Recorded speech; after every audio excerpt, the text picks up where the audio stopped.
Hello, everybody. Good evening from Turkey, and greetings to all different parts of Europe and beyond. I see that people are coming more and more. We already have a lot of audience ready for our next webinar session. We are excited to host the fourth webinar in this particular evening. Just to briefly mention, Linguatec Europe Academy is an Erasmus Plus Teacher Academy project, which is a larger group of Central European projects that aim to develop the capacities of teachers across Europe and beyond. So in our project, if we can move on to the next slide, we are a group of eight partner institutions from 5 different countries, and we are together to develop, to improve the capacities and competencies of both pre-service and in-service language teachers by hoping that they can develop their pedagogical models for inclusive digital and multilingual pedagogies, especially to address the needs of today's students across Europe and beyond. And this project is co-funded by the European Union, and it has been about over a year we have started, and we have exciting information and project coming up next as well. So if we move on, you will see the participant institutions. We have both countries represented from Turkey, as well as Spain, Norway, Germany, and Portugal. And we have several universities from both Turkey and Spain. So without waiting further, I would like to introduce our speakers. Today, we will be talking about our third session in terms of modules that we are going to develop. And we have multilingual pedagogies in practice to be presented by Dr. Inmaculada Senra-Silva from UNED, Spain, and Sezen Bektaş Yüksel from Boğaziçi University in Turkey. So, Inma, would you like to start? Hello, can you see me and hear me? Yes, we can see and hear you. Great. Thank you, Osman. Thank you. Welcome you all to this fourth webinar of this Linguatec Europe Academy series. This webinar is focused on multilingualism, multilingual pedagogies, as you can see here in the title, in practice, harnessing learners' linguistic repertoires. And I'm happy to present this webinar with my colleague Sezen from Turkey.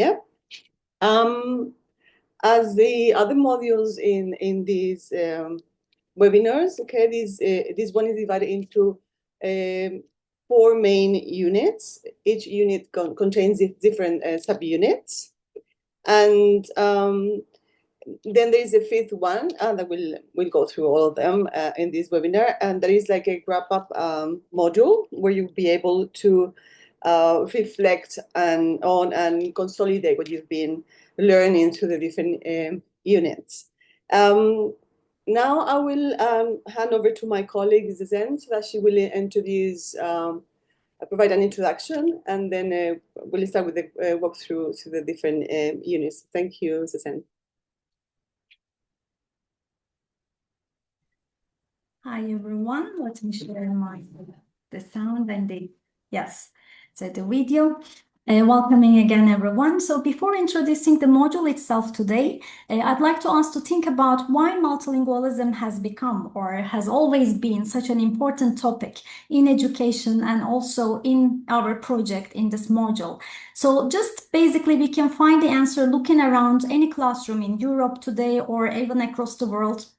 Because when we enter to a classroom today's world, we come up with learners growing up using more than one language. So as a result of family histories, migration, mobility, and participation in linguistically diverse communities. So we can say that classrooms today increasingly bring together learners with various linguistic and cultural backgrounds. So we can also say that multilingualism is not the exception. It has never been. But it's a common reality of today's world. However, we see also a gap in our systems, so educational systems, policy systems, that it means like most educational systems still operate on a monolingual default, as we know. Curricula, materials, assessments, and teacher education were largely designed as if students shared a single language and single cultural background.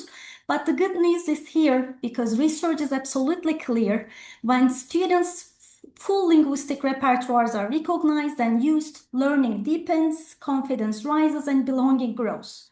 So based on this background, this module gives you the concepts, policies, and practical tools to act on that evidence. So how to do that? So this is also where the LiTE Academy, this project, comes in and offers us some perspectives and training. So let me move on. So why does this matter for language teachers? This is another question. So basically we talk about a shift from traditional views to a contemporary view of language. So languages are seen as resources today. So learners are seen as plurilingual social agents, and multilingualism as an educational asset, not a barrier anymore. So this shift raises two key questions. The classroom has changed, we all agree on that, but has our teaching? So if you would like to change our teaching, so how can we transform this linguistic diversity, this common phenomenon of multilingualism, into a resource for learning? So we try to find answers to these two questions, and these are the questions we ask you to reflect on throughout this session, because these are the questions that also drive for this module. So what does this module aim to achieve? When we look at the main goal is to promote pedagogical approaches that recognize, value, and work with linguistic diversity in educational context. So how to do this? How to do it? Just like by embracing diverse language contexts we all come up with. So focusing on highlighting the use of linguistic repertoires, and also giving some space for plurilingual practices of our learners. So now let me take you a small tour of our module, multilingual module, just by looking at the units inside it. So as in other modules, in multilingual module, we also follow a similar structure. We have main units, as Inma also mentions, and inside each unit, we have also some subunits we will present you briefly. So our first unit in this module is titled Rethinking Multilingualism in Education. The second one, Supporting Newcomers and Linguistically Diverse Classrooms. The third one, Designing Multilingual Classroom Practices and Resources. And the fourth one, Assessment for Multilingual Learning and Learners. And the fifth one, as Inma says, just like the overview unit, where teachers are expected to reflect in a holistic way on the whole unit, and also they are expected to carry out a capstone, a final project.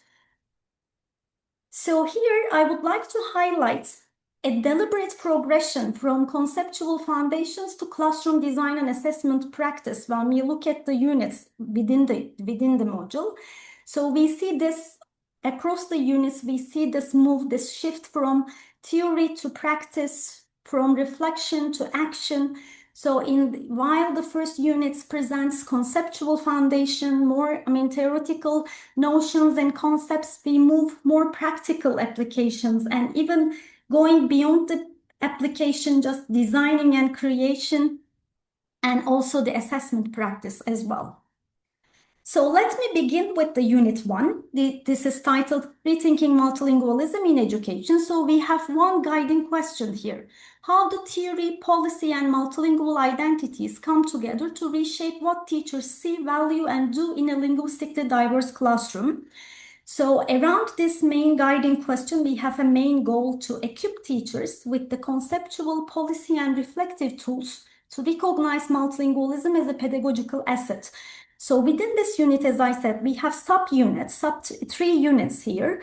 The first one is understanding the potential of multilingualism, where we focus on plurilingual competence, pluricultural competence, such theoretical conceptions and notions such as linguistic repertoires, and we talk about some myths and debunking those myths. And the second subunit is titled Exploring Global Multilingual Education Policies, where we move from theory to policies. So from monolingual norms to rights today, and we also talk about some frameworks here in this subunit like CFR or some pedagogical approaches to language teaching like CLIL, maybe you are familiar, and some other key issues as well, migration and minority languages and policy to practice. And the final subunit within the unit 1, we focus on identities, multilingual identities, because we believe that language is not only a communicative tool, this is the way we present ourselves. So we look at the relationship between language and identity, the multilingual self, investment in learning and socialization. So let me now explain what teachers actually do in this unit. Okay, I mean, these are the overview of the unit, subunits, the topics, content. So how do teachers deal with this content? Of course, the first step is reading. So in each unit, in each module, we have content readings, key theoretical pedagogical concepts, research, policies, but then move beyond reading and we ask teachers to analyze. Through real-life examples, hypothetical situations we present within the units, and also not only analyze but reflect on all these examples and all these readings through their own personal and professional perspectives. How to do that? We pose some reflective questions and we ask their reflections in different formats like written formats, sometimes small video recordings, and put them onto discussion forum we will create. But sometimes we ask them to write some professional journal for some of the activities and for some tasks, and then discuss and engage. This is something is really critical and important across the whole modules and units. We want teachers to exchange ideas with their peers, colleagues, taking this training. And how do they do that? Again, through forum discussions, giving peer feedback to each other and collaborate on some tasks, etc. And apply, again, I said, like through case studies. We ask teachers to make some connections between the readings and all the activities and their own teaching contexts. And finally, of course, we offer some assessments through quizzes, self-assessments, again, reflective questions. We offer unit summaries and key takeaways in the end of each unit, at the end of each unit. So now let me give you one sample activity to make it more concrete. This is like from the subunit 1 within the unit 1 called Putting Theory into Practice, the Repertoire Map. In this task, in this activity, we present a case study, a case of a multilingual learner coming from a migrant family, so speaking different languages. Different languages are spoken in different spaces, social spaces or academic spaces like home, social media, social platforms, school, and in each space context, this learner speaks different languages. So we put such a case, and then we want teachers to reflect on this case based on the readings in the module, in the unit. So we offer some questions, reflective questions, and we ask them to question some myths or some teaching practices in their own context, etc. And we want them to put their responses on the discussion forum. In that sense, the other teachers taking the training will see their answers and they will find the opportunity to respond to their colleagues' responses as well. So why this linguistic repertoire are important? This is also nice infographic presenting some content from the unit, because today in this presentation, instead of giving too much theoretical concepts and things, we would like to use some infographics summarizing some of the important content in the unit. So linguistic repertoire is one of them, as we also see in the previous Amira's case, a reflective task. So everyone has their own linguistic repertoire, not only multilingual students. So linguistic repertoires are not fixed, but dynamic. So linguistic repertoires include more than the so-called named languages, including different dialects, different ways of communication. So students use different parts of their repertoires in different spaces, as we see. So most important thing is that the valuing student linguistic repertoires helps them learn better, feel confident, and take part more fully in class. So we put some content reading here. This is another sample activity from the unit, focusing on the identity investment in the classroom. Here we also give 2 reflective questions to teachers after they made some readings on identity under the subunit 3. I mean subunits, the third subunit in this unit 1. So here this reflective task is called multilingual narratives. We ask teachers to reflect on the following questions based on their own experience or observations, because we believe that training starts with their own ideas, own internalization, all these things.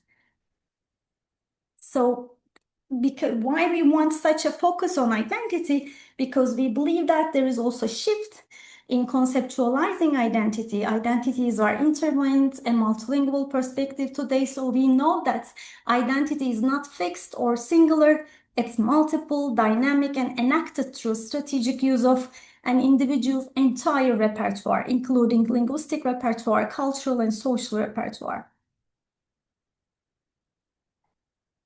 And this final slide for Unit 1 also offers a more concrete and practical strategy that teachers can use in their teaching and in their own teaching context. So this is a practical strategy for making language dynamics visible using the linguistic landscape in and around schools. So just by looking the languages, the linguistic landscape in school contexts, in academic context, and the society on street, it makes a really good reflection time. We also ask teachers to do that. We also ask them to ask their own students to do that. So why it matters? Because differences and similarities regarding the landscape, linguistic landscape in academic and social contexts raise important questions like who gets to be visible, which languages have power and which are marginalized in which space.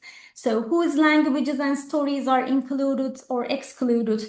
How can schools become more inclusive and equitable? So here we also ask teachers to move from policy debates to practice. Also, this is like inquiry-based activity for teachers and for both teachers and students. So this is just the example to put how to present a more practical strategy. And here I'll give the floor to my colleague Inmaculada to present the Unit 2. Thank you, Sezen. Okay, so again, we have the same structure as Unit 1 before. This unit is entitled Supporting Newcomers and Linguistically Diverse Classrooms. So it's for teachers, it's very important to handle these situations, the first weeks and months of schooling for these children. The main goals of this unit are to recognize what newcomers and minority language learners truly need and why monolingual norms fall short, to design inclusive classroom environments and routines, and to build real bridges between school, home, and community through language-aware relationship-centered practices. The guiding question for this unit is how can you transform your classroom into space where every newcomer's language identity and prior knowledge becomes a bridge to learning. So at the beginning, as in all of these units, we have a lot of important theoretical background information to provide teachers, and then we follow with some practice. There are 3 main subunits in this unit. Subunit 1, strategies for supporting newcomers. In this subunit, teachers will focus on the first weeks, as I mentioned before, and months of newcomers in a school.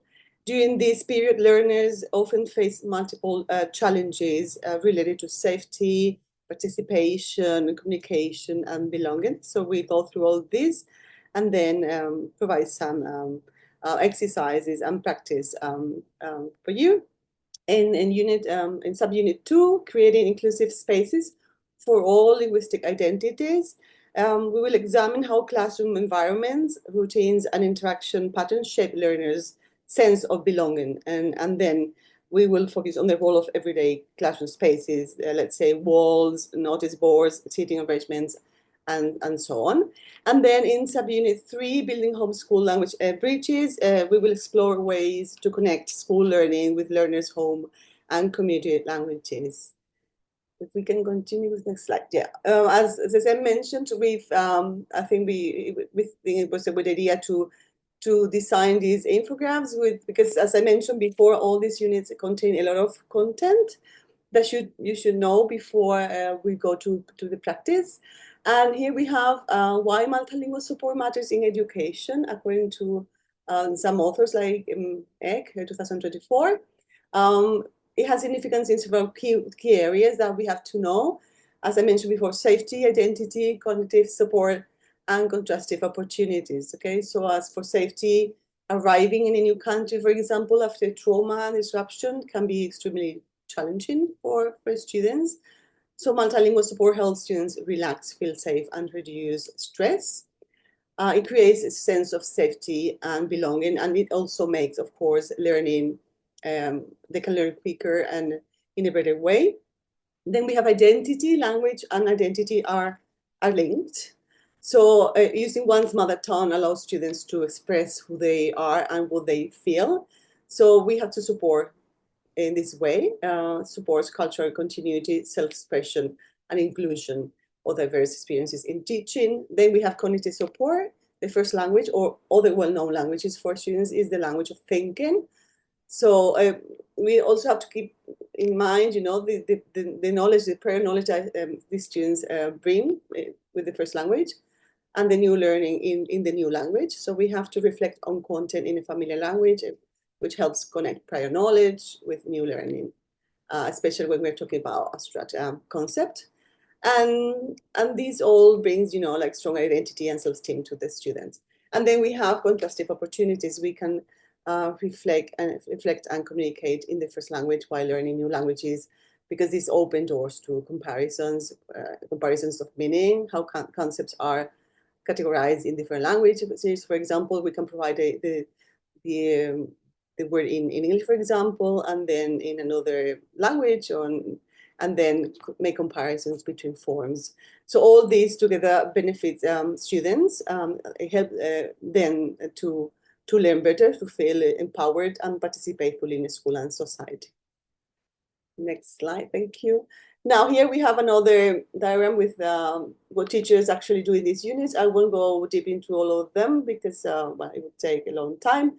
But here you have different types of activities. We have activities to activate the unit, the content, and then reading tasks. For example, you have true and false activators with 10 statements on newcomer support, home languages, and inclusive classrooms.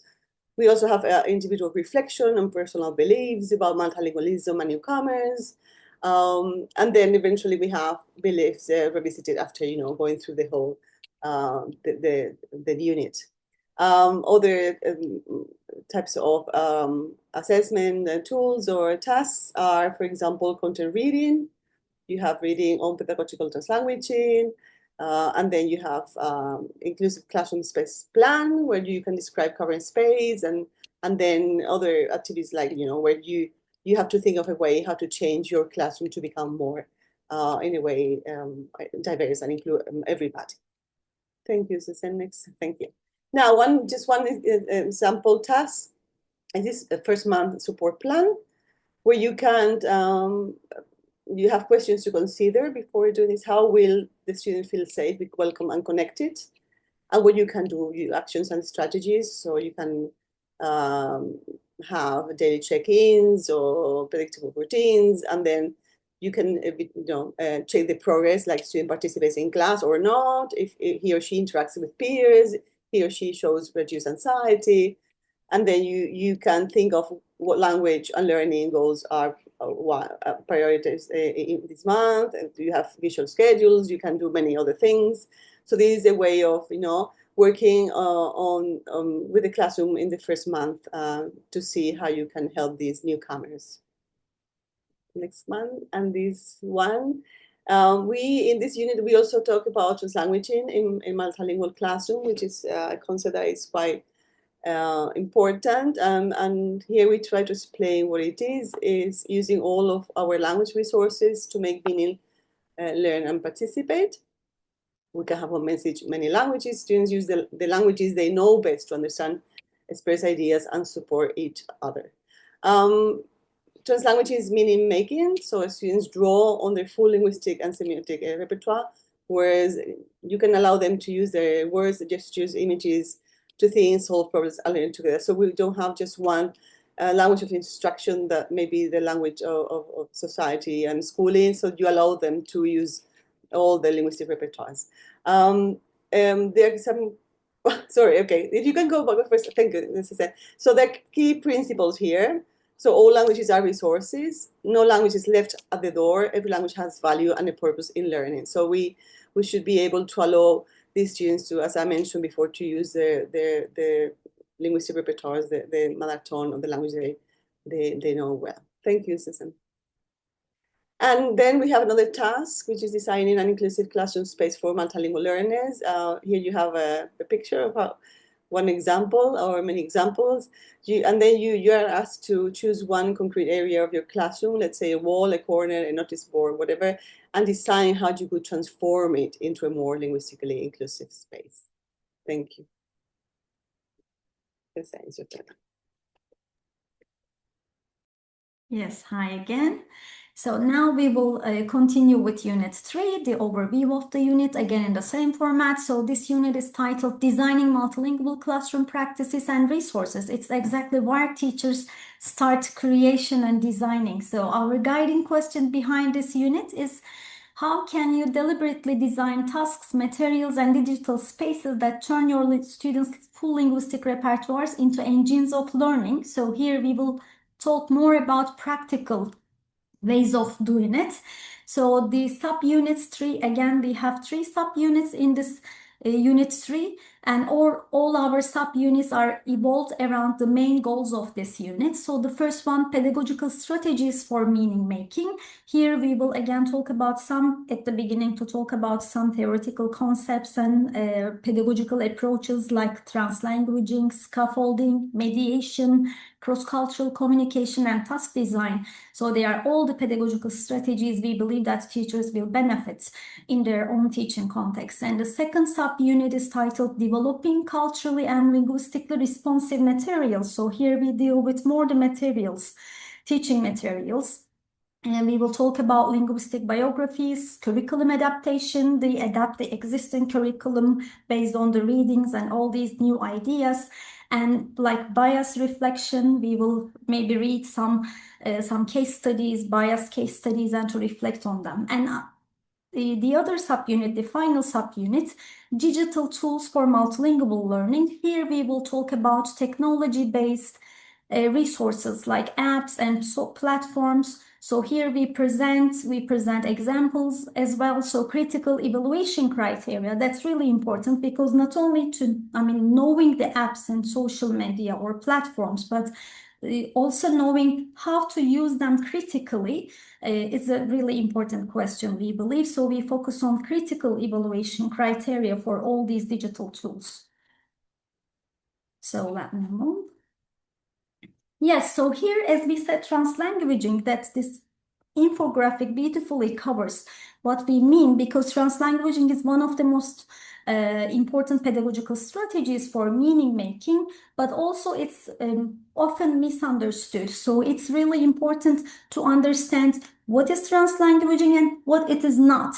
So basically, it's not allowing any language at any time. It's a deliberate, purposeful pedagogical strategy. It supports language learning in classrooms. So translanguaging can be employed as a classroom strategy that helps learners access content, develop ideas, and communicate meaning. It can be especially useful when students are working with complex concepts, unfamiliar vocabulary, or demanding academic tasks. So it allows learners to use stronger languages for thinking and collaboration while gradually building shared academic language in the language of schooling.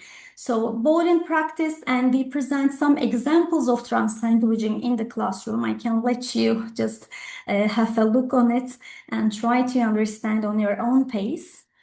So we present some examples and when to use it and how it works, such examples. So for teachers, the key is purposeful design, as I said, not allowing any language at any time, but using translanguaging as a strategic pedagogical way to enhance, to improve language learning basically.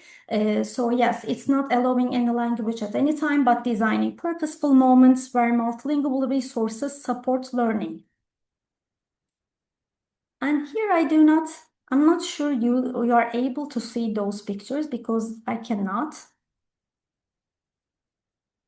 Here again under this subunit 2, developing culturally and linguistically responsive materials, we put 2 pictures, but I don't see them right now. I'm not sure all the participants are able to see or not.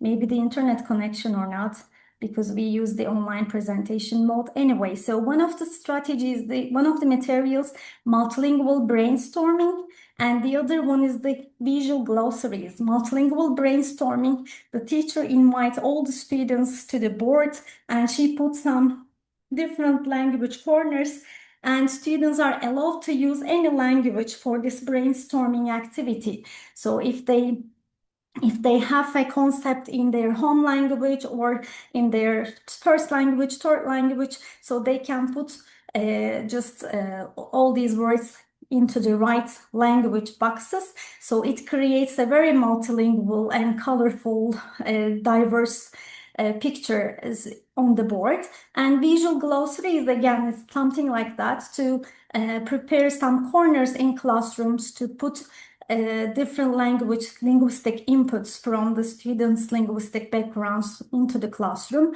And not only the linguistic items, not only language, but also cultural sharings as well coming from the students.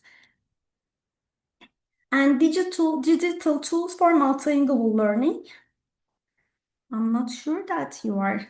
Is there anyone can stop me? Inma, for example. No, we cannot.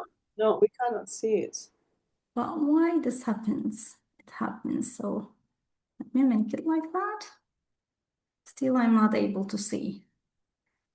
But here under the, so I don't know what to do. Just let me move. Maybe it will help. Nothing comes, right? So let me refresh this one.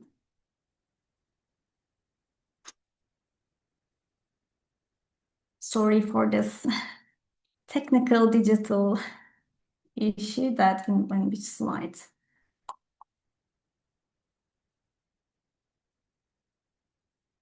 Where we are.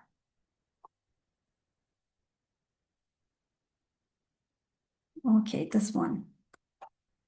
Maybe in that mode you are able to see it right now. When I make it bigger, I'll try. Yes, I think we did it. Okay, so digital tools for multilingual learning. So as I said in this unit, we also provide some digital tools, how to use them and what are they and how to use them in a critical way. So when used thoughtfully, digital tools can help learners compare languages, mediate meaning, and move confidently between languages in real communicative situations. So Inma also shows some examples, but here we use some digital tools and digital devices. So key takeaway from this presenting all different kinds of digital tools here.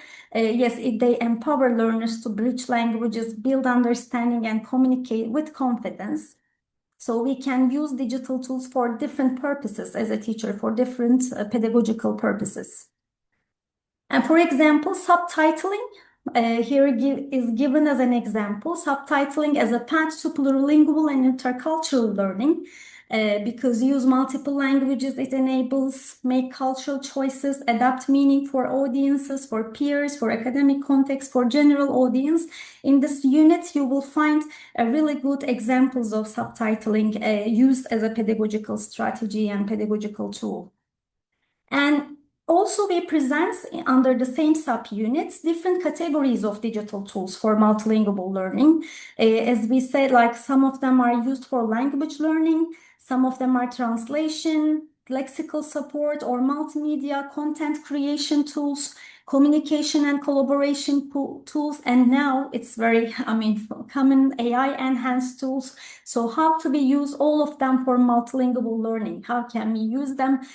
Creating equitable also learning environments for our students.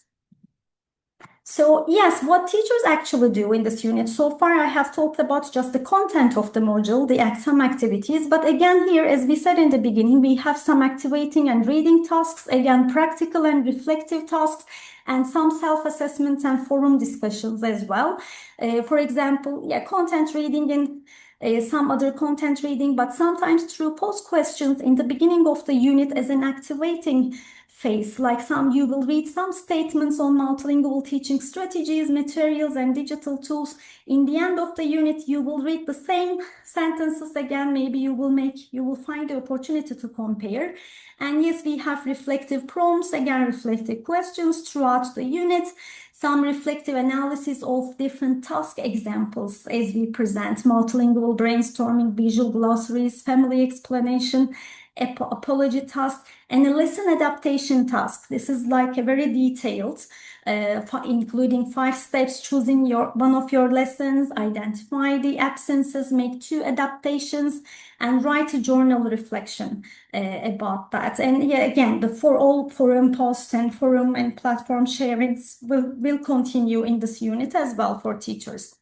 And some sample tasks that we select to show you. For example, one is reflect on your own plurilingual path, write a brief reflection or journal entry about as a teacher, your own multilingual experiences and how they have shaped your teaching strategies.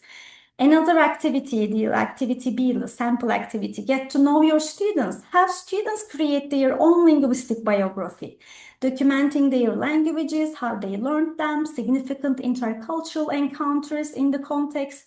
And another sample task is to create and adapt curriculum and materials, as I just mentioned, selecting one lesson and brainstorm how to adapt it to include culturally relevant content, multilingual materials. And yes, as we said, like some throughout the unit, the teachers are posed by reflective questions. And for Unit 4, again, I stop. Thank you, Sezen. Thank you. So as you can see, these units have a lot of content, a lot of important concepts that you have to know. In Unit 4, we're gonna talk about something that is also very important. It's not only teaching, but also assessing these multilingual learners. So the unit is called Assessment for Multilingual Learning and Learners. The main goal is to equip teachers with tools to assess multilingual learners and learning. So the idea is also to question the validity of monolingual testing for multilingual learners. Here again, we have a guiding question. How can teachers evaluate multilingual repertoires and multilingual learners fairly and meaningfully? Okay, we compare students that are monolingual, for example. So we have, again, 3 subsections. We have one on the meaning of multilingual assessment. Here we're going to talk about paralingual competence, different types of assessment. And then in sub-unit 2, we have linking multilingual teaching and assessment practices. And then in sub-unit 3, we're going to talk about adapting and designing assessment tasks for this type of learners with different types of rubrics and so on. Again, here we have a very nice, very dense infographic with a lot of information. Here we talk about assessing this plurilingual competence. There are 2 main principal approaches by Melo Pfeiffer and Olivier 2024. A plurilingual competence means the ability to use one's full linguistic repertoire in a flexible and effective way across languages and contexts. And here we have two main types of assessment. We talk about hybrid and holistic integrated assessment. Here you have all the details. We just mentioned some features. In terms of the hybrid assessment of the plurilingual competence, we have we use this to describe any form of evaluation that involves an assessment of language skills separately, okay, rather than as a unified competence in comparison to the holistic assessment, which focuses on the evaluation of plurilingual competence as a unique and complex ability, integrating the use of multiple languages into the assessment process. So there are these two types. In practice, the first type of assessment, what does this mean in practice? The student is assessed in different languages and or different linguistic skills separately.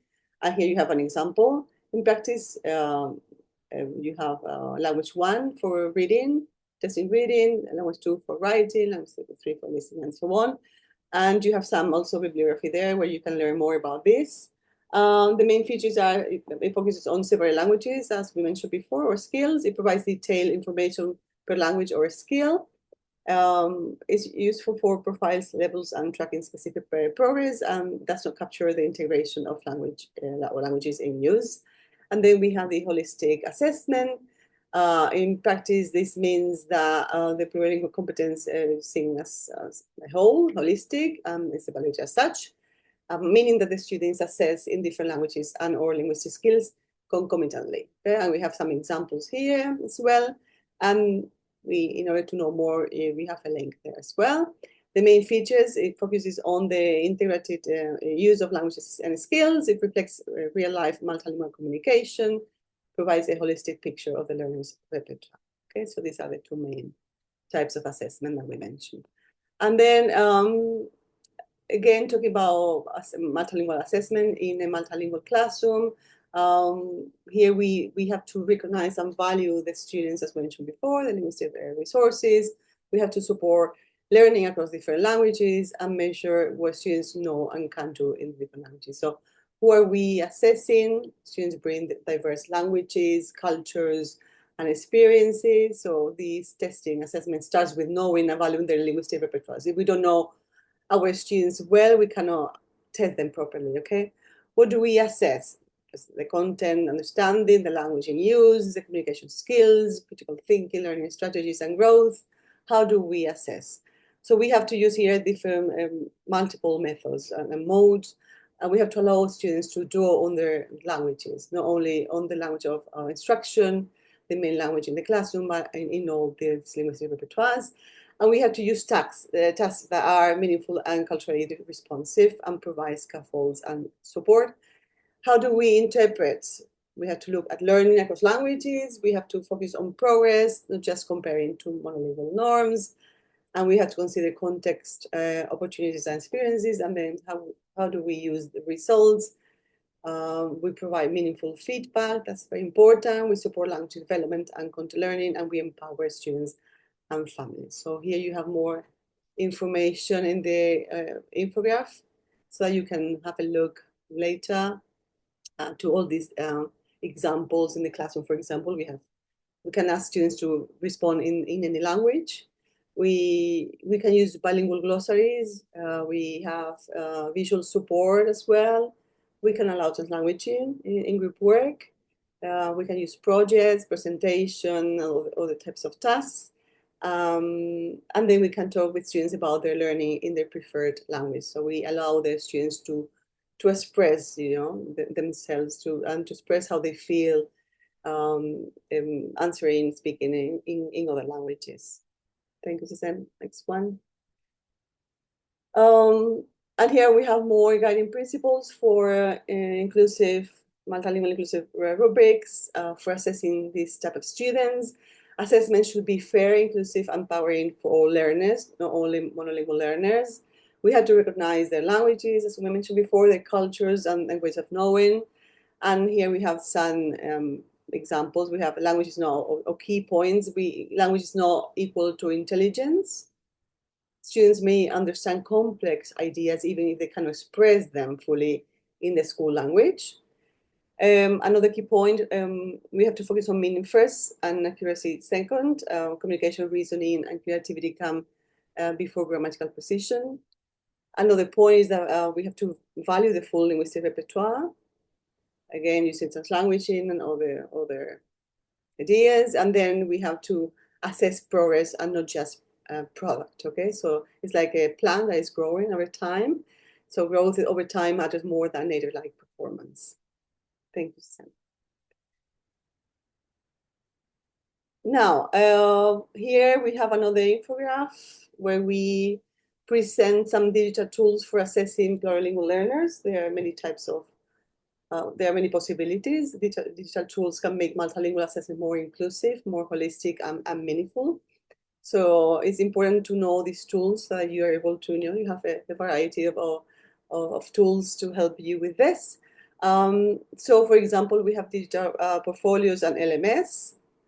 And here we have an example in practice. A learner uploads a science explanation in the school language, an oral explanation in the home language, and a reflective note in any language on how they transfer concepts and vocabulary. Then we have audiovisual tools for oral and narrative assessment. We have another example. Students retell a visual story in one language, then in another, or comment on a peer's narrative using a different language. We also have digital tools supporting translanguaging and mediation. An example would be during a history task, learners use digital tools and write a short commentary explaining how they use them, the language choices they made, and the challenges they faced. And then we have online form quizzes and self-assessment tools. An example could be after a multilingual project, learners complete a self-assessment survey about their ability to understand, explain, and mediate content in more than one language. Thank you, Sezen. And then what teachers actually do with these units? So again, we have different types of tasks, similar to the ones we showed before. To activate, and we have tasks. We have tasks such as again Likert scale pre-assessment, where you have to rate different statements. On multilingual assessment. Then you have practical and reflective tasks. For example, you have a comment box where you share ideas. You have reflective questions, several ones. You then can choose a digital tool to design a multilingual assessment task.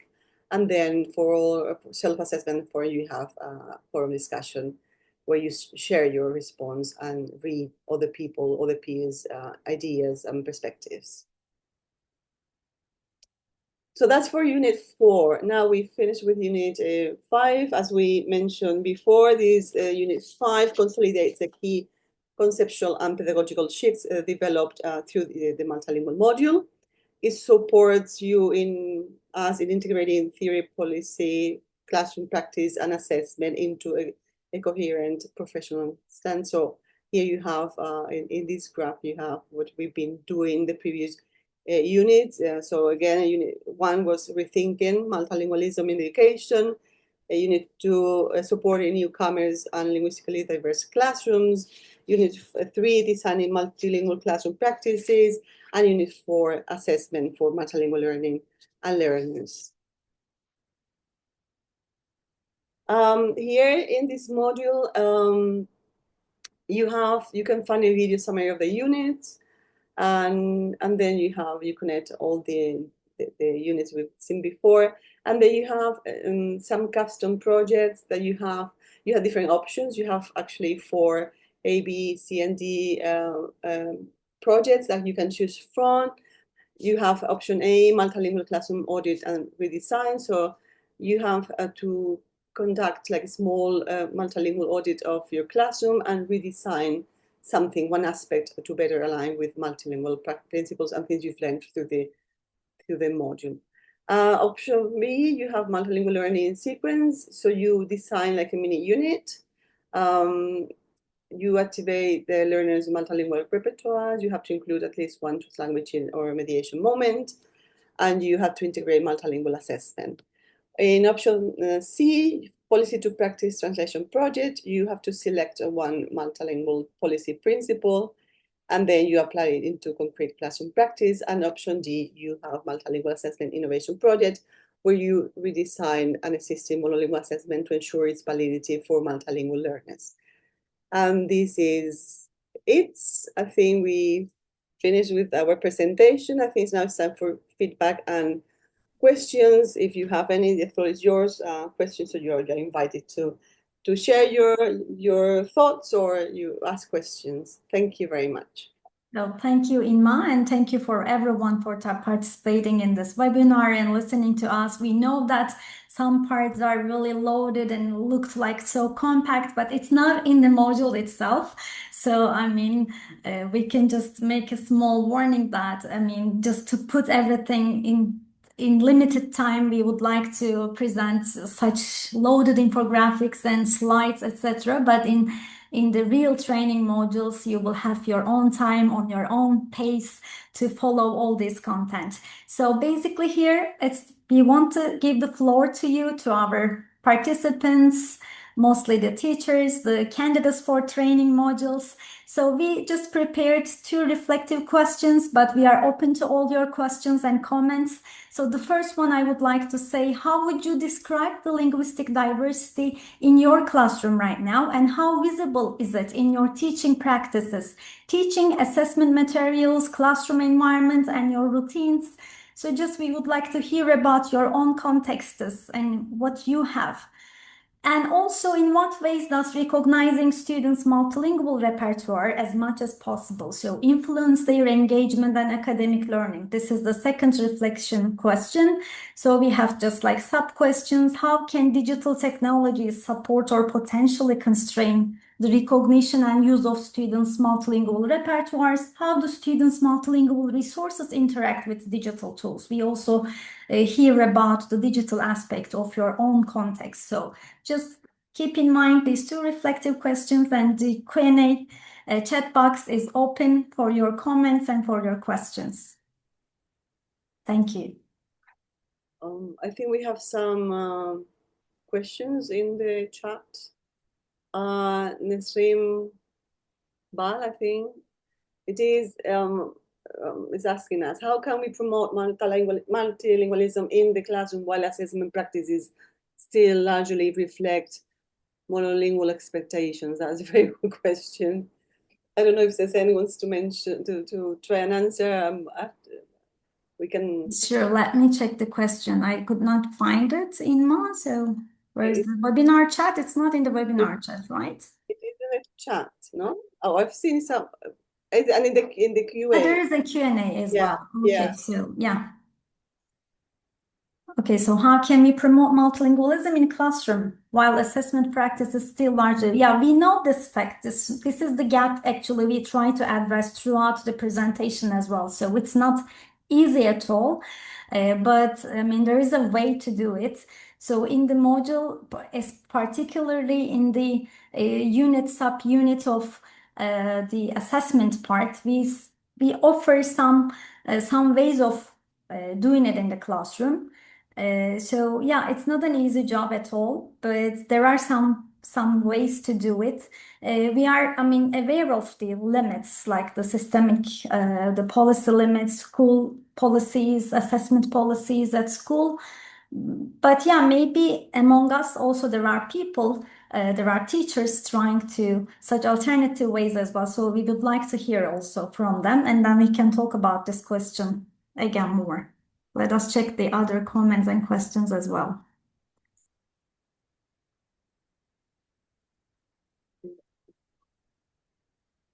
We have a chat and we have. Someone is asking about a brief reflection, but I think this is technically not possible, Osman Hocam, right? To unmute the participants. We can do it, Hocam. It's no problem. We can do it.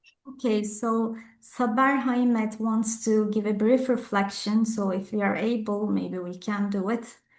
Saber Haimet. And at the same time, we will check the other questions. Hello? Hello. Yes, we hear you. So please. Okay, that's great. So thank you very much for your presentations. I'd like to share a brief reflection from the perspective of someone who is working in language education and I mean especially English language. Today, more discussions about digital pedagogy and and things like this focus on access to technology, artificial intelligence, and innovative tools. However, I believe that one important challenge deserves more attention is linguistic equity, because as a person from the third world, or we can say developing countries, many AI-powered educational platforms are primarily trained on English language data and neglecting the mother tongue or the other languages that we speak. And while these technologies create exciting opportunities, they may also unintentionally create exciting. They unintentionally reinforce the dominance of English at the expense of other languages. So for students and even for us as teachers or researchers working in Arabic language, for example, or like other African languages, digital inclusion should not simply mean access to technology. It should also mean access to technology in one's own language. So I would recommend for the coming webinar to talk about this side. I mean, like linguistic equity and things like this. Thank you very much for everybody. Thank you for your comments. Thank you for your reflection and sharing. Thank you so much. Yeah. And so many we have another question in the webinar chat by Süleyman Ergün. So I already have some idea, but I really wonder your ideas about that question below. He says, so in the age of AI and global collaboration, is learning English enough, or should we be preparing multilingual innovators? So that's a really nice question, Süleyman Hocam. Thank you for that, because this is also that we need to address. This is something, digital literacy also, because just learning English is not enough. We have to learn we have to be digitally literate in English as well. So yes, in a way, I would like to say yes, we should prepare multilingual innovators as well. That's why this whole training includes not only multilingual module, but also digital module as well. So, and also just the previous question, linguistic equity, that's why we have inclusive modules. So all these dimensions are interconnected. So we have to focus on each of them. So yeah, this is something we need to focus, and we need to prepare our learners for future. Maybe Inma, you would like to say something? No, there's another question that in the QA is that we can address. Sylvain is asking, could we use lexicographical resources as digital learning or teaching tool?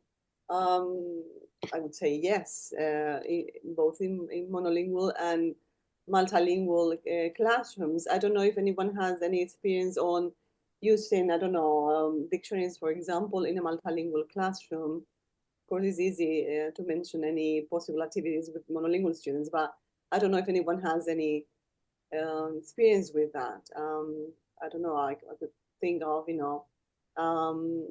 trying to make other students aware of words in other students' language, for example, and try to go, I don't know, to a bilingual dictionary, and try to look for words, because the idea, I think, is also for other peers to understand that, their peers in the classroom that have other mother tongues, come from other cultures.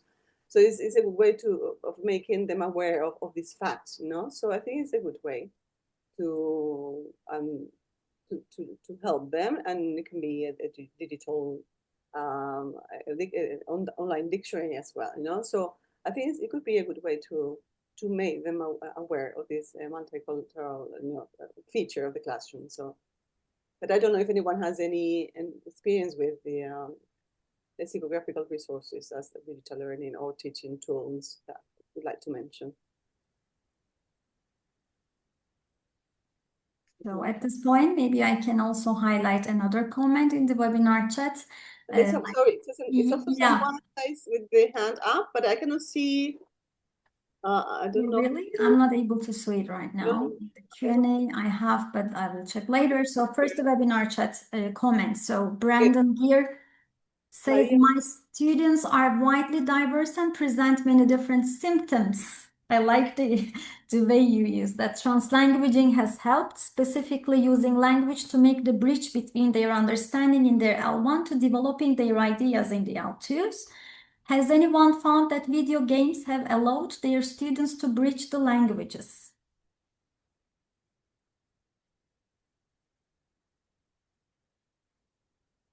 So maybe we can also open the floor to the audience as well in the chat. You can also check, and this is what we want actually, like for others to comment to others' posts. Or we can allow Maria Allison to speak because she wants to say something, I believe. Now I see her. If she's muted, I think we cannot hear her. If she would like to say something or ask a question, I don't know.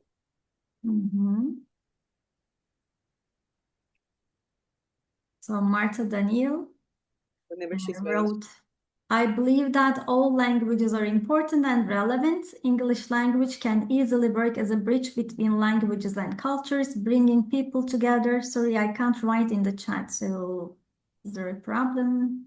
I can see the comments, but I can't send messages. Don't know why. You can do that because we open to all the participants to write the webinar chat. The comments can appear right now there.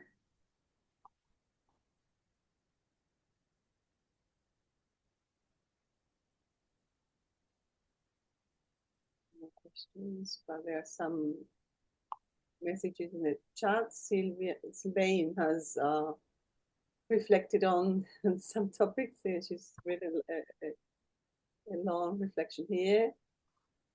If other people want to read it. Yeah, Christina, I think she's also commenting on what Sylvain said. Yeah, thank you. So she says that. Okay.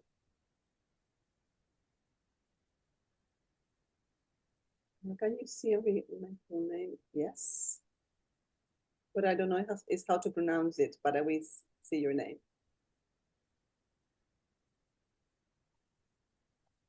Any other questions or comments?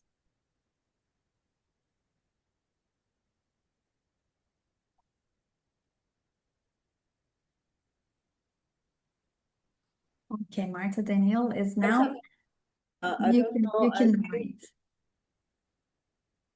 Maria is not here or cannot. I don't know if she wants to participate. She can say whatever she'd like to say, but I don't know. And Christina shares a practical strategy or practical thing in the chat. Like, I work with adults and I use the translation PPT tool. It's really useful even when students whose proficiency level is not really high, as they can read while listening. So maybe the others can also benefit from that. I also use the PPT tool translation with my participants in my PhD project. So I worked with a multilingual group of Syrian immigrants. So yeah, I also worked with. Yes, we would like to hear about your own classroom context. So Marta wrote, my classroom includes students with different linguistic backgrounds, mainly Spanish and Kichwa speakers. I support this diversity through inclusive activities and culturally respectful teaching practices.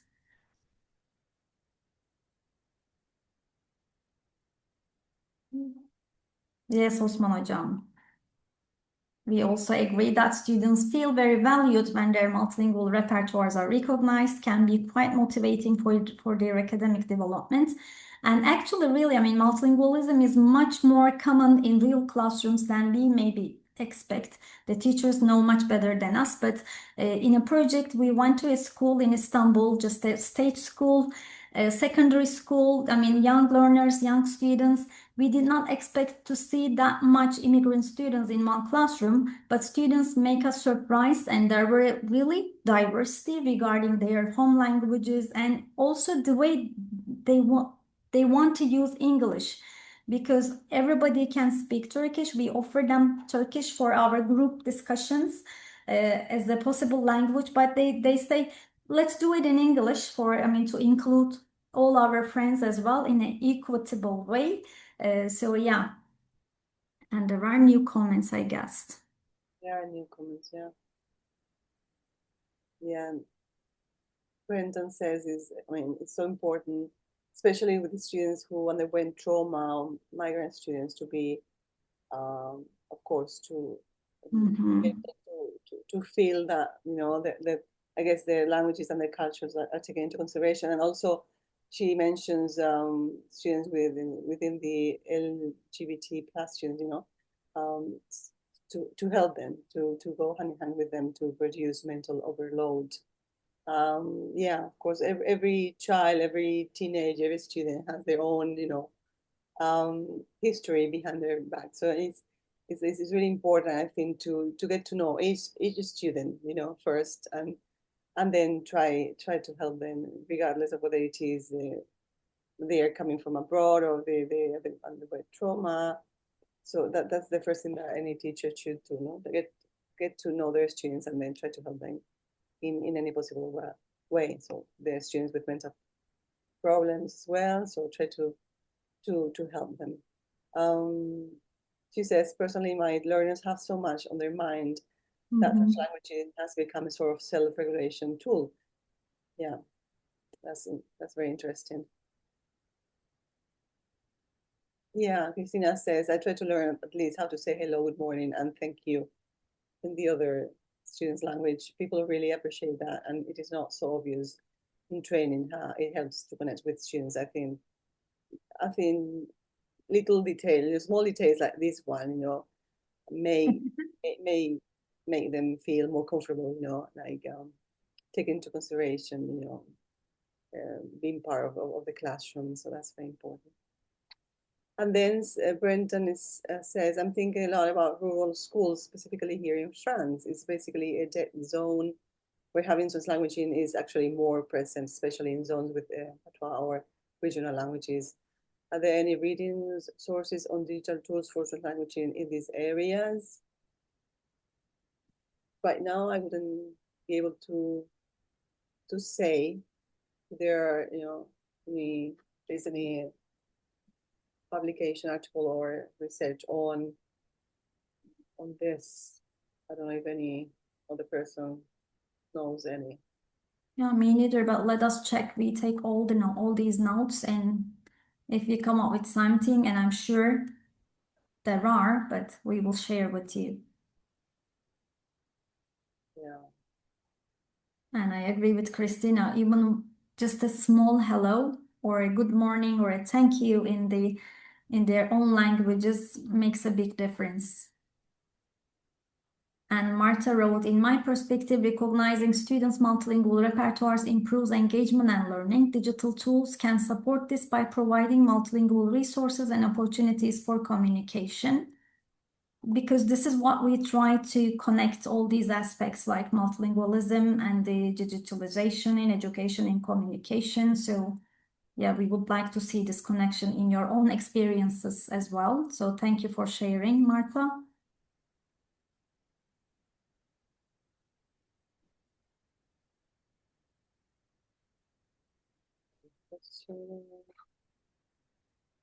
Any new question in the question Q&A box? No, I think there's another question. How does switching between different languages change a person's emotional expression or even their perceived personality? Anyone would like to comment on this? Person's emotional expression or even their perceived personality. This is actually, I mean, what we talk about the relationship between language and identity, maybe from this multilingual identity perspective, we can answer this question. Not like emotional expression, maybe I'm not just familiar with this view of relationship, but from an identity perspective, we can try to answer this question, Raquel. Yeah. Yeah, it's like a bilingual people, you know, sometimes they feel they better speaking one language in a certain context and using another language in another context, family context, or you know, yeah, it's like hanging out with friends. So well, it depends on some people, yeah. But maybe in that sense, like their perceived personality is affected in a way that if they speak a marginalized language in a context that where this language is marginalized, of course, their perceived personality changes a lot. So as I said, just like I worked with some immigrants in Turkey, in Istanbul, adult multilingual immigrants. And they were just very fluent and competent in English. When they speak English, people do not notice their Arabic. Their mother tongue was Arabic. So when they change to Arabic, everyone can say like, but how? I mean, are you Arabic? Are you Syrian? They were the Syrian immigrants living in Istanbul, like educated university graduates. So from the first initial impression, they speak just very fluent. They speak English very fluently, and if they do not share their linguistic background, people perceive them differently. For example, I have one participant, English teacher, ESL teacher, working in Turkey with Turkish people, mostly the host community. So he said, like, I did not say that I can speak Arabic or I am Arabic. So just he behaves like he's from somewhere else, so he speaks English very fluently. So yeah, it changes the perceived personality.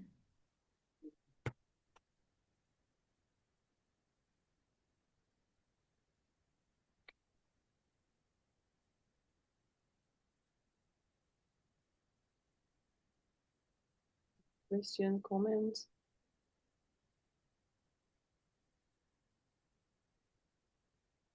Brandon, I think, makes a comment to the final question by Dakar. So that is so cool. When people come to France, people seem to feel like it crushes their identity a bit. Like it's a bit empowering in a way. In Turkish, I know I feel much happier and freer than in French or even in my native language, English.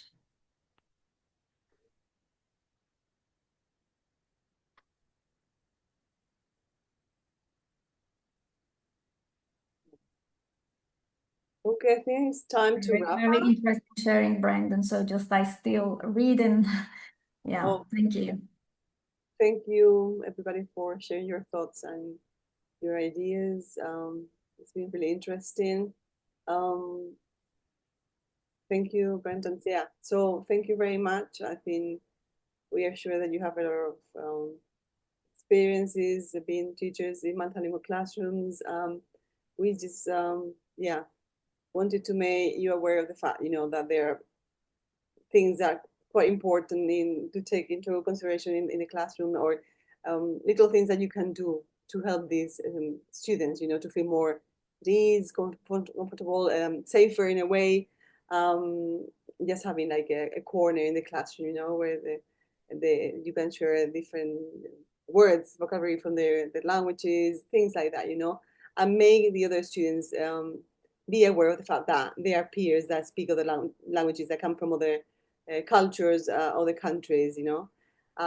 So that's very important. And also take into consideration the fact that assessment, you know, sometimes we have to stop and think that we cannot be assessing as we normally do with you know, monolingual students. We have to find other ways to also to make these students feel good in the classroom.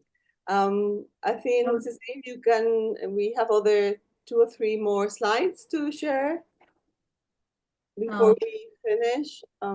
Let me share, so.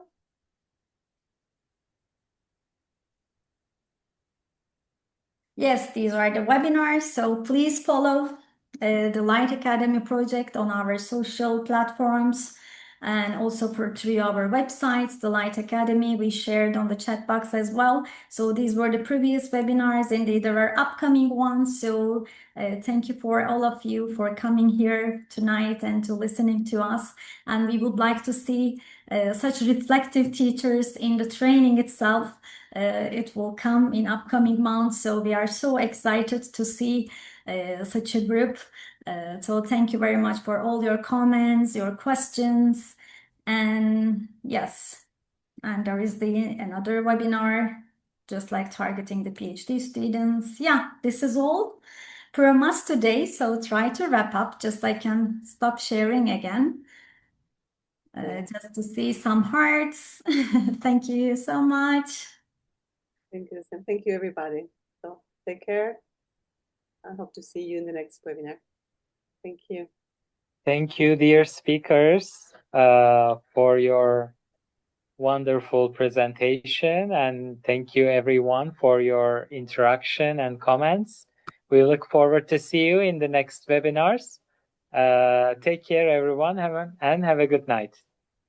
Thank you. Bye-bye. Thank you, Osman Hocam. So yeah, see you everyone.